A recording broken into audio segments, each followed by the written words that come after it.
Good day, and welcome to today's episode of the TCS Plus show. I'm Brendan Haskins, and today's podcast is brought to you by Guardian Eye. Today, the podcast is titled Disrupting Primary Healthcare, and we'll be talking about how Guardian Eye's AVA brings an efficient and affordable telemedicine solution to the workplace. I'm joined in the studio today by Justine Pillay. Justine is the AVA specialist at Guardian Eye. Welcome, Justine. Hi, Brendan. Thanks for having me. That's an absolute pleasure. Now, Justine, I understand you are a seasoned professional with a background in pharmacy and healthcare, and you've recently joined Guardian Eye. Can you tell us a little bit more about your career and yourself and what's attracted you to this current venture? Definitely. So when I was in high school, I used to debate for KZN, at that time the province, and then I represented South Africa in Europe for a debating tournament. And I think from then I knew I had a gift of persuading people, if you do say so. And then I studied computer engineering first. I was very into programming, and then I changed to pharmacy. And in my years of studying, I had to obviously do in-service. I worked at a clinic in South Africa, so a government clinic, and I worked at one of the retail stores. And that's where I started getting a passion just for people and healthcare and, you know, especially working in the clinic and seeing how things are at a government level in South Africa really changed my mindset. And while I was studying, I used to do sales and promo work because I was a hustler. And so when I was doing sales and promos, I decided, why don't I try pharmaceutical sales? You know, it's in that industry. And that's how I got into pharmaceutical sales. And last year, for the past 2 years, I've been doing generic medicine sales. And I think that's what brought me closer to wanting to do with AVA, because generic medicine is affordable medicine. And yeah, I started being very passionate about affordable medicine. And that's how I got into AVA, which is affordable healthcare. Okay, fantastic. I think on the topic there, so Guardian Eye and AVA is something that's quite new to me. I had to do a fair amount of research before this podcast, but I was very interested to uncover a lot of what Guardian Eye has been doing here with AVA. Can you tell us a little bit about Guardian Eye, where they came from, and what AVA is? Okay, so Guardian Eye is smart monitoring. It uses IoT to, for public security and just doing it on a different level. So it won't just get someone walking or, an animal. It will have security systems to pick up, okay, it's an animal, your sensors won't come off. So it's smart security.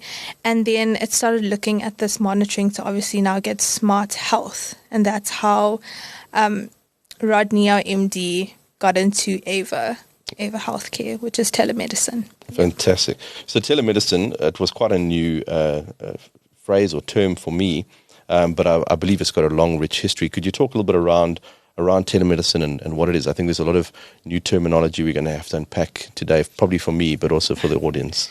Yeah, I know everyone, when even my family thought telemedicine seems new, because it does seem new because we have it on our cell phone.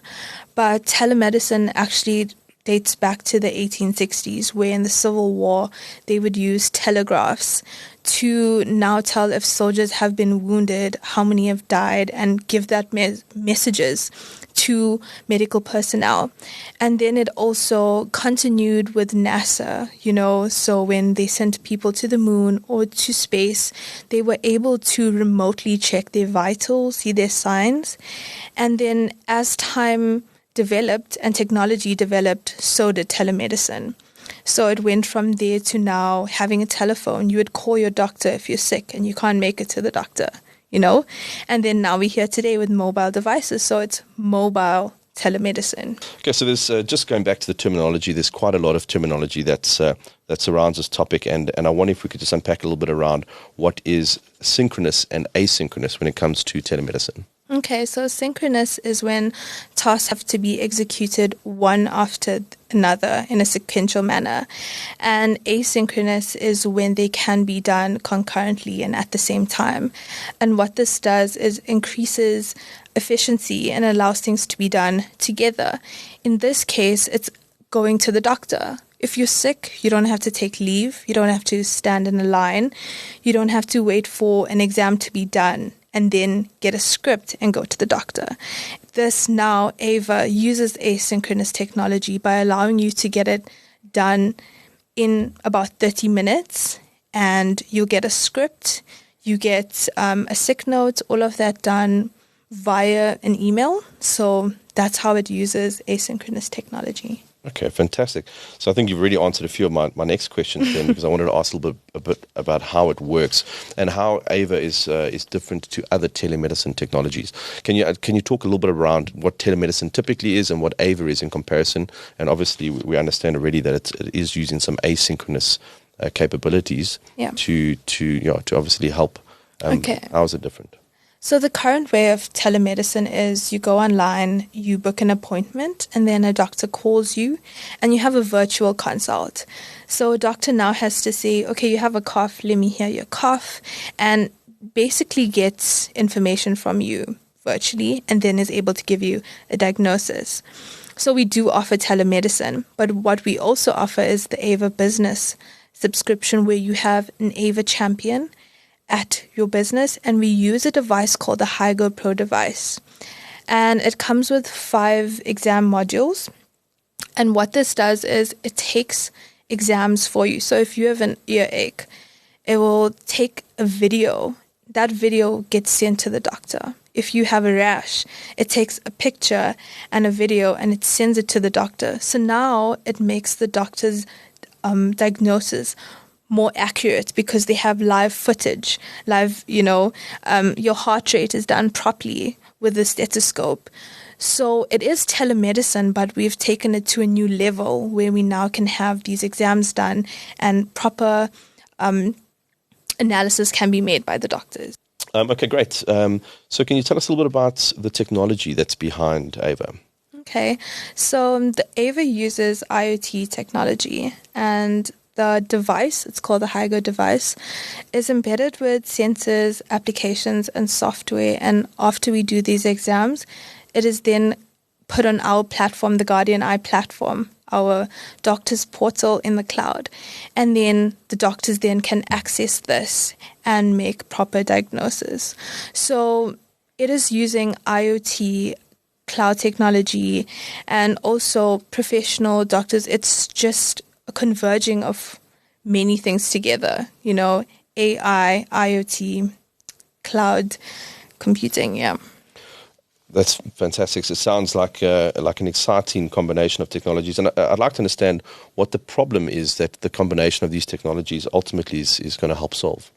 So if you look at the current status quo in South Africa, in order to get healthcare, if you don't have medical aid, let's start with not having medical aid, right? When you don't have medical aid, you have to go to a primary healthcare clinic, which I've worked in. People start queuing from 5 a.m. and it takes a whole day to get this primary healthcare. So if you're sick, you have to take a day off to get just primary healthcare. And then let's talk about the people who do have medical aid. You have to pay. Either it comes from your savings or it's covered, but you have to pay consultation fees. You have to pay for a script. You have to pay for a sick note. So that's just in terms of the medical and not including costs to travel, And so just in terms of convenience and affordability, that is the current status quo in South Africa, and every South African struggles with it. At this time, everyone's savings is bust, So firstly, in that sense, it helps by we have AVA clinics at organizations. If you're sick, you go to work like you would normally go to work. You go to the clinic, you get these tests done for you. A doctor calls you and gives you a script, gives you a sick note. All of that is inclusive. That way you get convenient healthcare. You don't have to take time off. You get affordable healthcare. And then you also get quality healthcare because it's all South African doctors. All South African doctors, all situated here in Johannesburg in a call center. And that's just one way that it helps South Africa.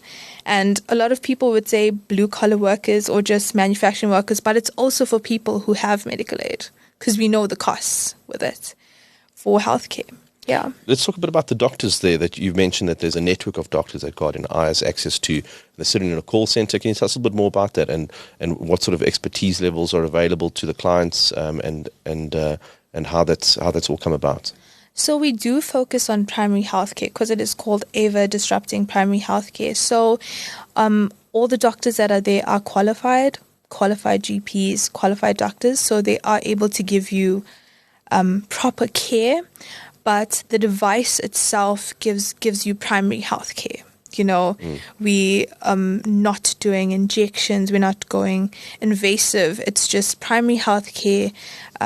You can check your throat, you can check your skin, there's your ears. So it's focused on primary health care. The doctors, however, can give you more. That's when you have telemedicine, they have a virtual consult. They can see more.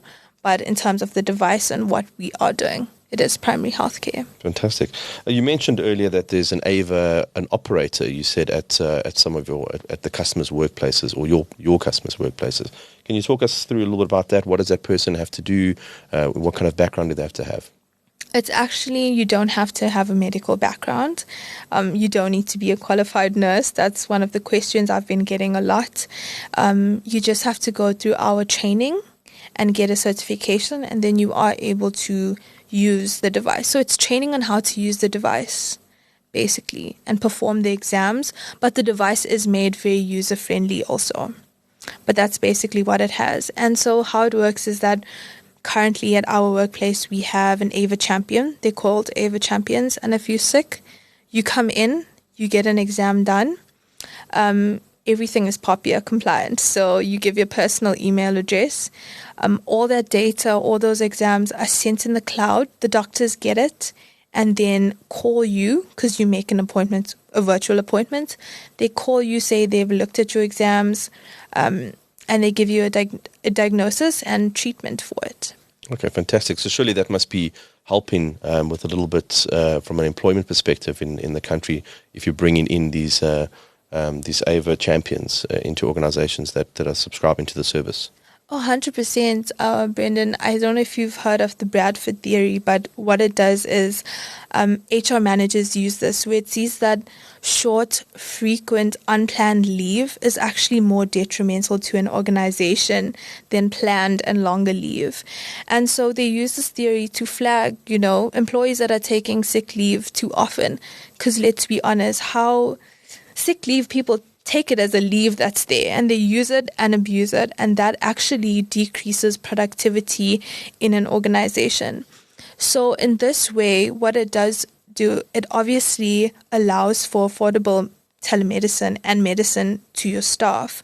But as an organization, you can now decrease sick leave because you tell them, hey, okay, you're sick, come in, we have this for free and you can get checked up. And it just is a way to now manage sick leave and productivity for an organization. Okay, so you're ultimately legitimizing sick leave and the applications in some scenarios. And what do you think AVA would do for job creation in the country? Currently, we have 4 POCs running, and there are AVA champions there, and also at our workplace. So that's already about 10. And in the next year, we are looking to employ 56 new AVA champions, and we think we're very passionate about job creation. And this is one of the ways, like we've just discussed, you don't have to have a medical background, you have to just be trained. And I think in terms of job creation, that's great. 56 people. It's better than none. Absolutely. Yeah. I think it all helps. Okay, tell me a little bit about what your typical customer looks like. So we are focusing on employers, so manufacturing workers, call centers, blue-collar workers. But like I've said and we've discussed, it's for anyone who is working. And if your employer offers it, you can make use of it because medical aid gets exhausted. At a certain time of the year, your savings are burst. And then, so it's, I would say, for everyone. So really being able to bring primary healthcare access to sort of any business, small at to an large. affordable cost. So tell me a little bit about how the costing works, or how the model works from a use perspective. I understand it's a subscription model. Yes, it is a subscription model.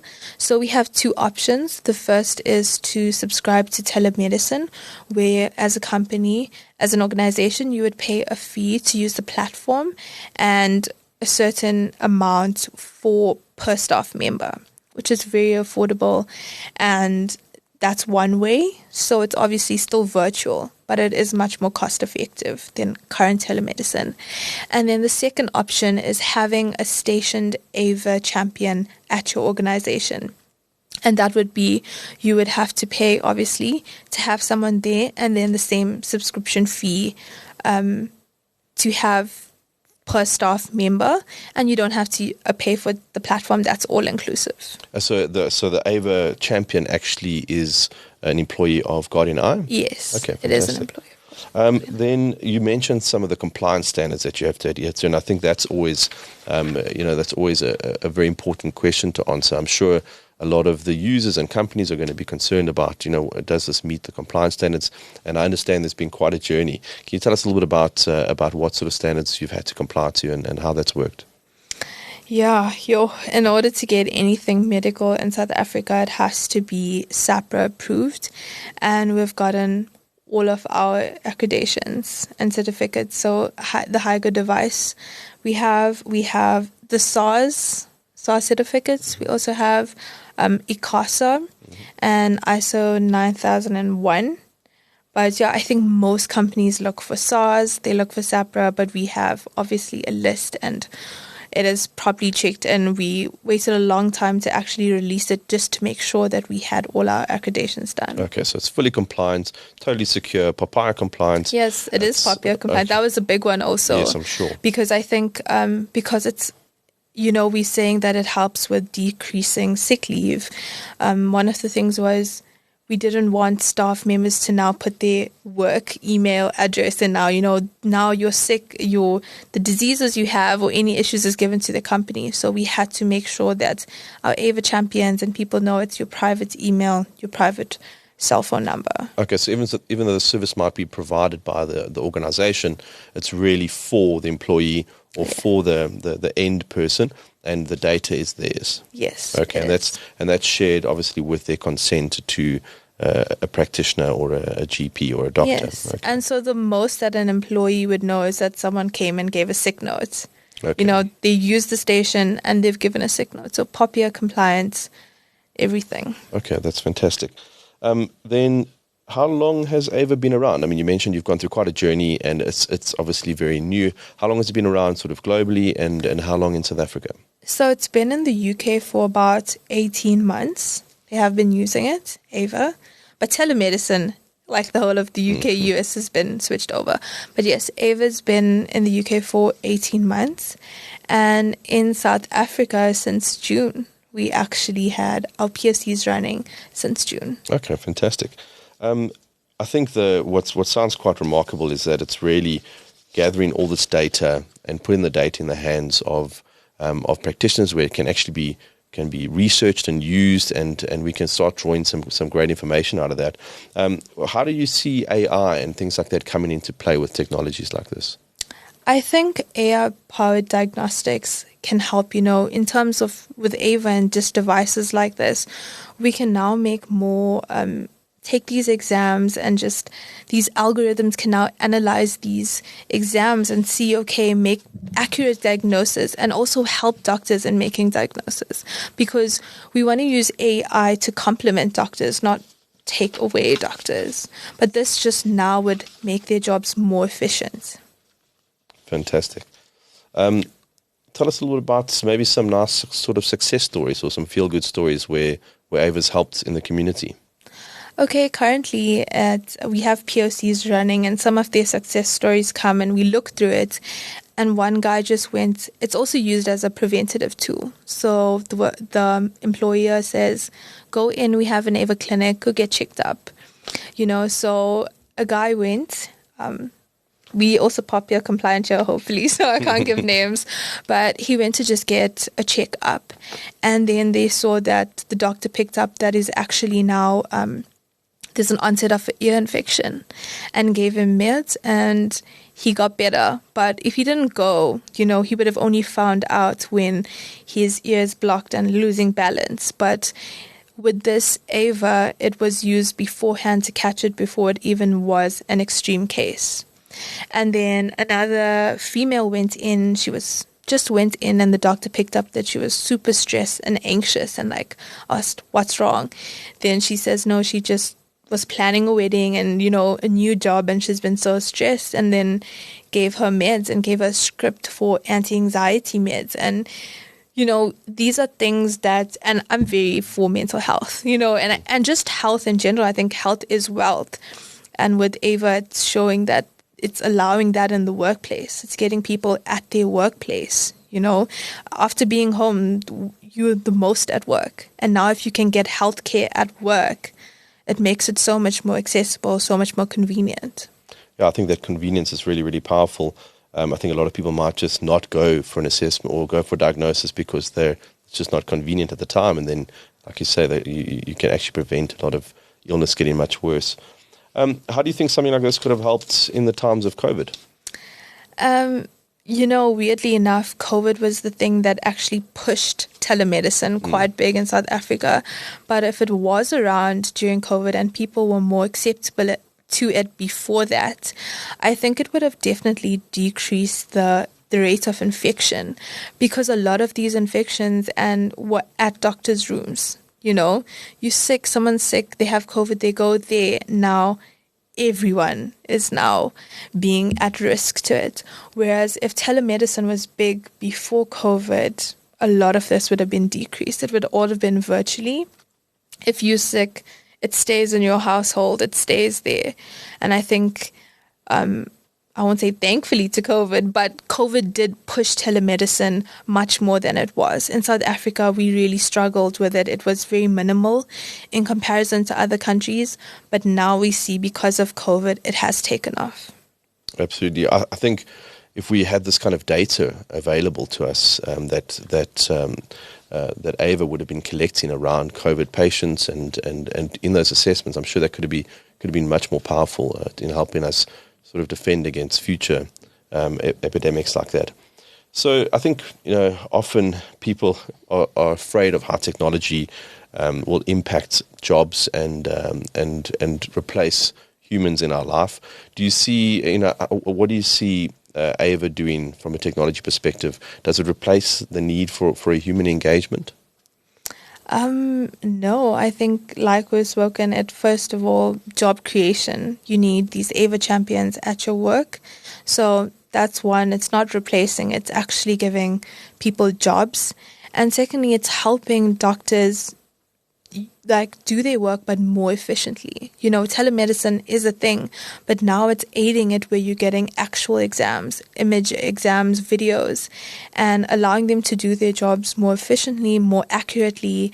And I think AI, we need to use AI to complement work, and we're not in the business of taking jobs away or, removing and just making everything robotic. I think there is a good equilibrium where we can use AI to better the current status quo. And I think your technology here, by the signs of it, can really help augment the way that we are doing the sort of primary healthcare and getting information to the doctors. And I'm sure that's going to increase the productivity and the accuracy of these diagnoses. Yeah, currently our highest in terms of accuracy, it's at 90.73%, and the lowest was 87.5% in terms of accuracy. And those are great numbers, And I think it also will now be able to have a shift in terms of, you're not going to the doctor for primary healthcare. You're not going to the doctor for itchy throats. You're getting telemedicine done, and then doctors can now have time to work with more serious things. You only go to the doctor when it's severe. Because if you look at, I went last week to the Health Innovation Summit, and they were saying that nurses and healthcare professionals are actually a problem in South Africa. There's not enough. there's not enough. And so we see if telemedicine and things like AVA is used, we can now use doctors and healthcare professionals as a whole to do what they need to do, which is serious cases, which is, focus. And then primary healthcare, they can do it virtually. And yeah. So it's kind of like a sort of a first-line support for the doctor's rooms. So you're able to actually remove a lot of the overhead and workload by putting this almost at the edge and making sure that it's in place. So I'm using some of the kind of typical technology terms because I do see that there's a very close link to technologies that are deployed in environments. And now here we're bringing healthcare to the edge effectively and allowing doctors to diagnose in very early stages and reducing the workload on themselves at their practices. Yes, definitely. So tell us, Justine, what kind of exams can be performed with this AVA technology? Okay, so the HiGo Pro device has 5 exam modules. So a thermometer, obviously you can check your temperature measurements. And then it has a stethoscope, so you can do lungs, heart, and abdomen auscultations. And we have an otoscope. This one here, my colleagues, the females, were really happy because, men they say their husbands have not heard anything. So your exams are good. And then we have a derm hood, which takes videos of your skin. If you have any rashes, any cuts, so there's a derm hood. And then we have a throat exam module. So that's obviously for anything with itchy throat. It takes a video. It's in your throat, takes a video, an image, and sends it to the doctor. So yeah. And is it a massive device? Because it sounds like it's got all sorts of capabilities. How easy is it to use? It's actually, Rodney, our MD, called it a pocket doctor. Because it's actually really like a handheld device. It's small, it's nifty, it's like a mobile device, and it comes with the 5 attachments in it. And battery powered, so it's not affected by load shedding. No, thank God. Yeah, no, it's battery powered. Fantastic. And where can our listeners find out a little bit more information about it? So you can check guardianeye.co.za. You can also find us on LinkedIn, or you can message me on LinkedIn. It's Justine Pillay, and I'm heading up the sales for AVA, so I'm dedicated to that. You can message me on LinkedIn, and definitely Guardian Eye. Well, thank you so much for joining us today, Justine. I'm excited to see how well this technology is going to do in the primary healthcare space in South Africa and across the board. And good luck and take care. Thank you so much, Brendan. Thank you.